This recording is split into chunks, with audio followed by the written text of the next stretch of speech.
Hello, welcome back to another 5-star. I'm JJ Books Corner, and today we are starting a 5-star prediction. Before we jump into The Night We Met, which I've read about 20-something% of at this point, we're gonna go ahead and jump over to Jacob on a different day, who did a little self promo for you. So if you want to check out my rating, you can. Hi, how you guys doing? How's that Jacob? Is he doing good? I hope so. But being said, let's talk about Gunshot Residue. Starts off this trilogy. We have P49, which is the second book in this trilogy, and we also have Mr. St. James, which is the final book in this trilogy. All three books are available on Kindle Unlimited. All three books are wide, so you can buy them anywhere if you don't believe in Amazon. However, the ebook is exclusive to Amazon. I will read you the loglines for all three. However, we'll go into a little bit more detail what the first one's about, because you have to read this one to be able to read these ones, you know what I mean? But let's first go through the loglines. Loglines are simply just like the top part right here. I'm not going to read you any of this, just this. So the first one is your husband's secrets enough to shatter your world, which I feel like is a pretty good theme for the book. The second one, which is this one, is what are you really capable of? And then the third one, which is this one, is how far are the bounds of love? Essentially, this follows an already married couple, Alex and DeMarcus. They are currently going through some marital problems at the beginning of this book. They've been together for 5 years, and Alex strongly believes that his husband is cheating on him. He just has this feeling. There's other people in his life that are kind of instigating him towards this realization as well, and so he takes it upon himself to figure out if his husband's actually cheating on him or not. And he actually warns that there's a bigger conspiracy mystery going on that overspans 3 different books that has to do with his husband. Once again, they are already married. These are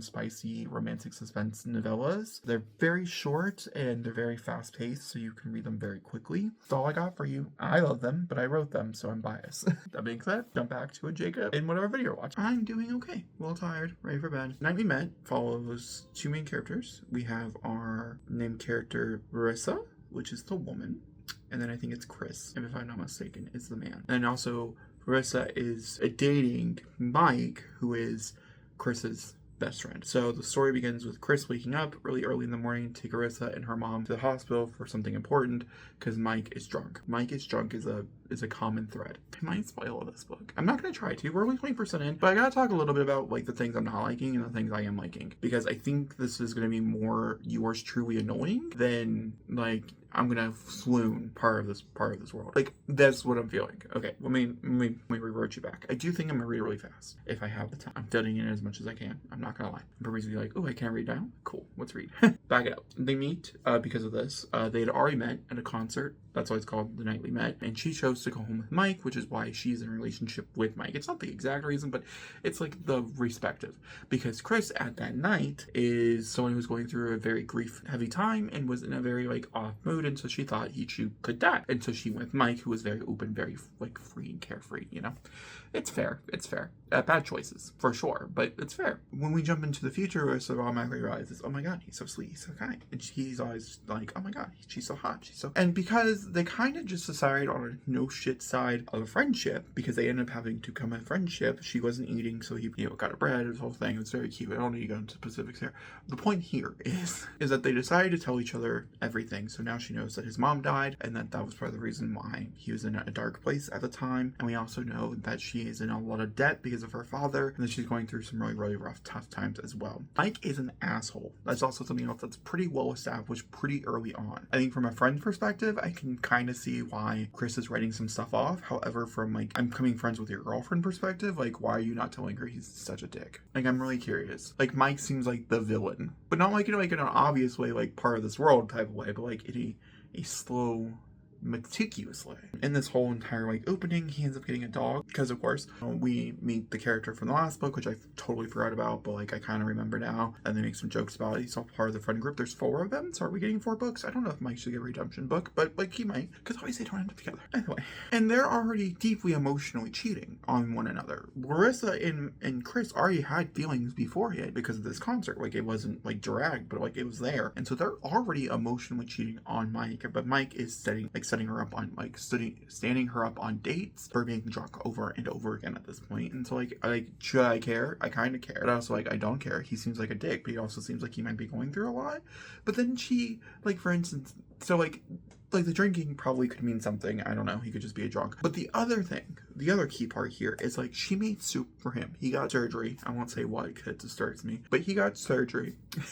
And she made soup for him, which was really kind. I guess he's like this personal trainer and stuff, and so he has to keep in great shape. And he wasn't even going to eat the soup. Chris had to tell him he had to eat the soup. She literally just spent hours making the soup from scratch for you. And you're like, well, I don't know, it might have too many carbs. Bitch, get over yourself. You're sick. Eat the fucking soup. So that's how I feel about Mike. I don't like Mike. Honestly, I kind of hate Mike.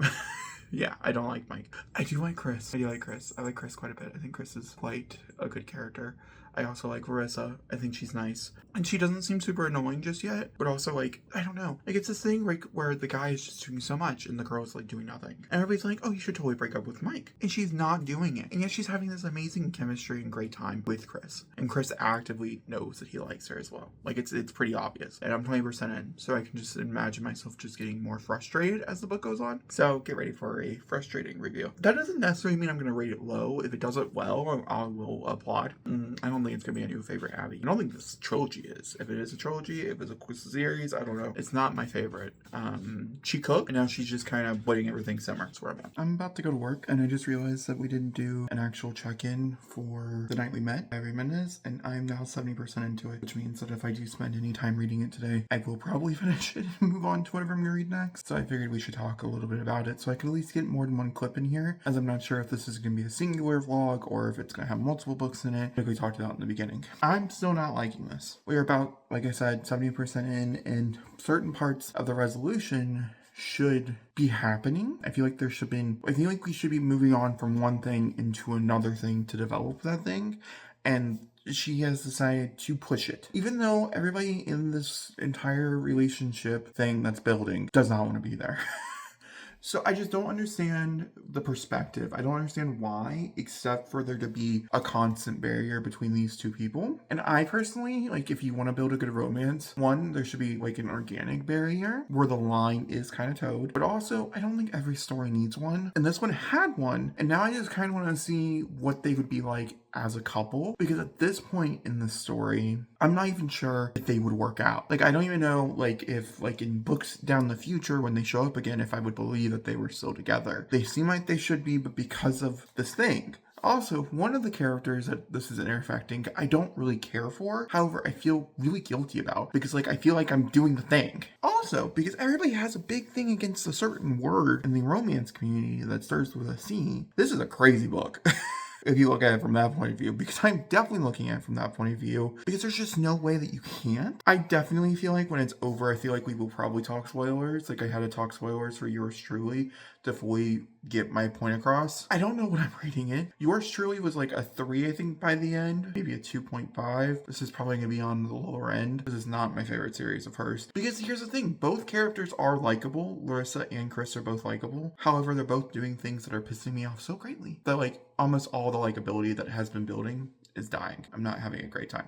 But I want to come in here because I was like, oh my god, I didn't update you like at all. That's really bad, Jacob. And I updated you. Just finished The Night We Met by Abby Mendez, and I figured I can wrap up my thoughts and opinions. I don't really know. I was originally going to come in here and talk spoilers. One, because I definitely do think that I'm going to probably break these vlogs up and separate them and do The Night We Met, and then we'll do the other one separately. But the first 5-star prediction wasn't that long, so I feel like maybe it's fine. I don't know. I do have slight spoilers. I'm going to talk about it. Okay, I'll put a spoiler warning on the screen here in a second. Let's wrap up my non-spoilery thoughts first. I'm giving it a 3.75. I felt this way a lot when I read early Taylor Jenkins read, where it's a very complicated situation and the author does their best job at handling it. The difference here, and I'm not trying to compare writers because Abby Mendez is so vastly different from Taylor Jenkins Reid, and Taylor Jenkins Reid is so vastly different. However, for a minute there, they were both writing romance. Not traditionally romance either, because I wouldn't classify this as a traditional romance. This is a risky romance for an author who knows she has another book coming.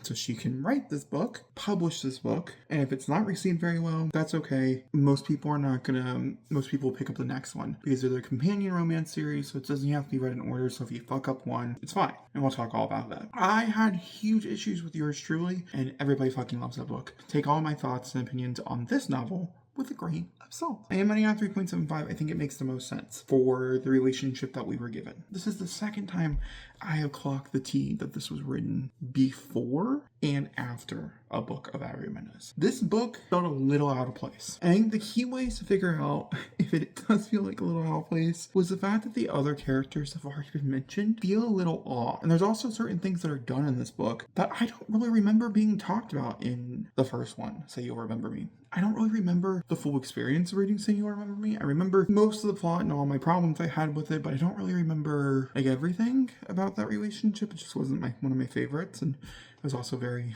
conflicting and very frustrating read. Okay, I think that's all I can really talk about in non-spoilery fashion. From this point on, we are going to talk spoilers, and I'm only saying talk spoilers. I think I've even dabbled in a little bit of a spoiler here or there. This is a romance book, and so ultimately the end game spoiler you already know. However, how to get to one place to another, not really.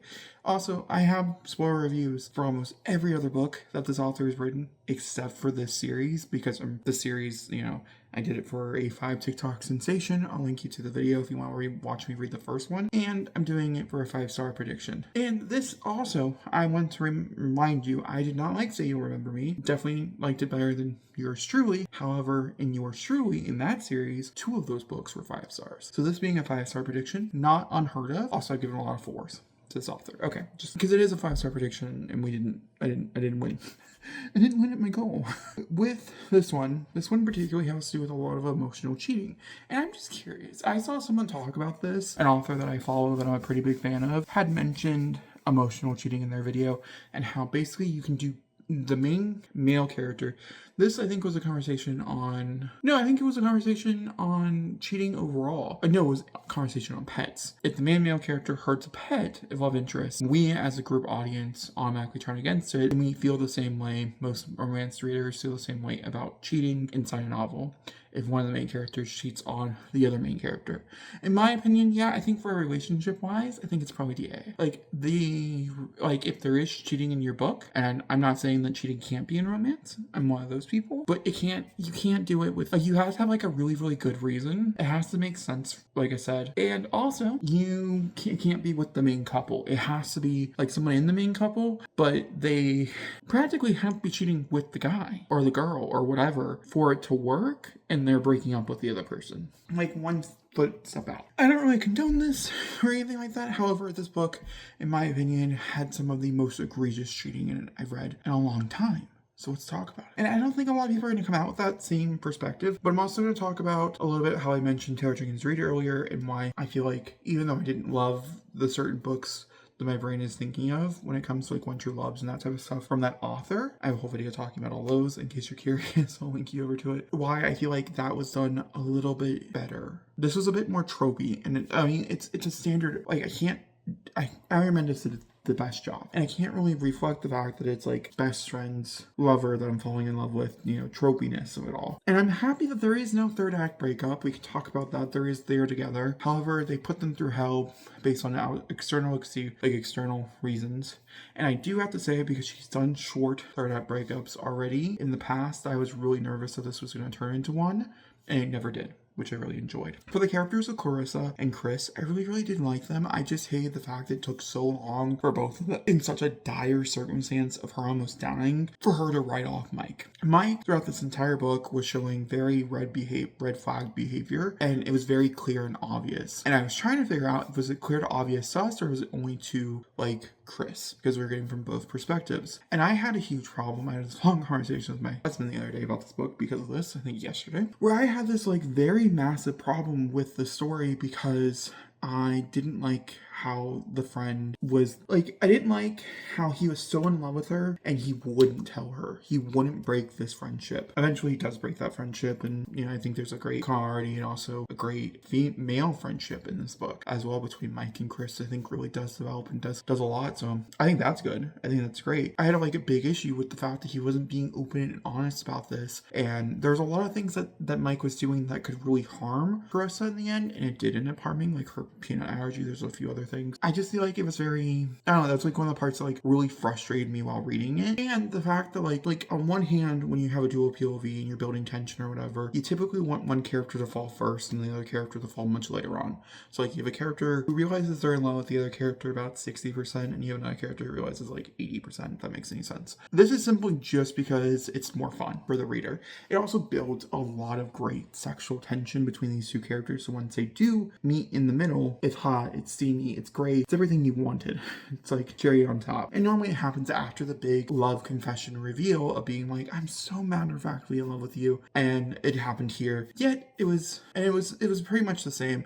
Chris realized he was in love first, but the thing here is that it happened so quickly. So Chris realized, and then I'd say about like maybe 3% later inside the book, Chris realized. And by that point, she was still going to move forward with the whole Mike thing. And she knew it was wrong. And I just have problems with those little things. I do think Carissa and Chris were meant for each other. Or Larissa? I think I'm putting a C on it. It's not. Larissa and Chris are meant for each other, and I do think that they're going to stand the test of time. I do think in future books when they show up again, I feel like it's very possible. So like I feel like the most frustrating thing is the fact that the emotional cheating goes on to like 75% of the book. That's a long time for them to both be in relationships.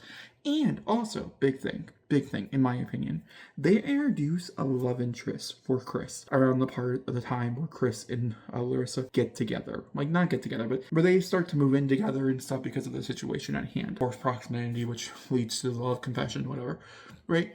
And they never go back to this girl. And this girl could be a right away. It could be Mike's love interest. Heather might be integral to a different story and just need to be introduced inside this world. But once we do get Heather's story or whatever, because even though we're following a fan group, it does not necessarily mean there's many of a time where one of these books feels a little out of place in Javier Mendez, where it feels really standalone-ish. And so it could be Heather's book or something. I don't know. But it felt odd to me, and it felt out of place that we didn't get a breakup scene. We didn't get a conversation about it. We didn't get anything. It was just brushed off. Her entrance was brushed off and her exit was brushed off, which was crazy to me. And I feel like there could be something important and impactful from that conversation.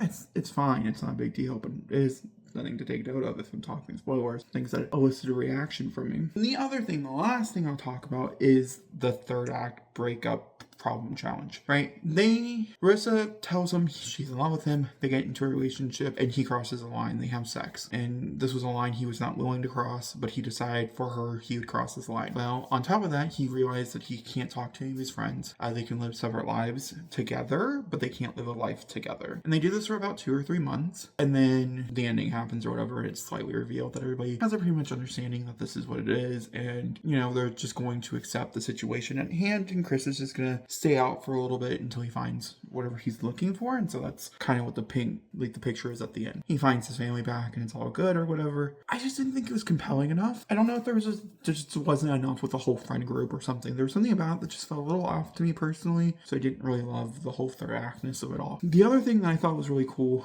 was that normally it's the guy, when it's a FMC and MMC falling in love and ending up together. The mailman character is normally the one doing the huge acts of kindness and also doing the huge acts of like showing you that I love you type of thing. And in this book, it's all Marissa. She's the one who is hammering home this relationship and doing all these things. And that was really refreshing. I really liked that aspect. It really did help me. However, because the ending was a little tropey and not in my best liking, I'm giving it a 3.75. I feel like a lot of people could take a lot of offense to this, actually. I think the emotional cheating that takes up the majority of this, I think is a lot of problems for a lot of people. Because a lot of people, when they think cheating, and I think in the book world, I think we do write off somewhat of emotional cheating. I'm not gonna lie. Some fault from this. And for instance, this was a concept she had all the way back in book 2, which I thought was an interesting little tidbit of that was so long ago. Now it's book 8. Because she wanted to become a better writer. She wanted to be able to do it justice. And I think she did it the best that she could. And I think it was handled the best it could. This is a very sticky situation to the point where I don't even know. I think the concept that she came up with was great, but I don't know if I would have done it the execution wise. There's something about it that just didn't fully jazz. By the way, that's this book. It was not a 5-star. Maybe the next one will be. We'll see. And I'll talk to you next time. Thanks for watching and goodbye.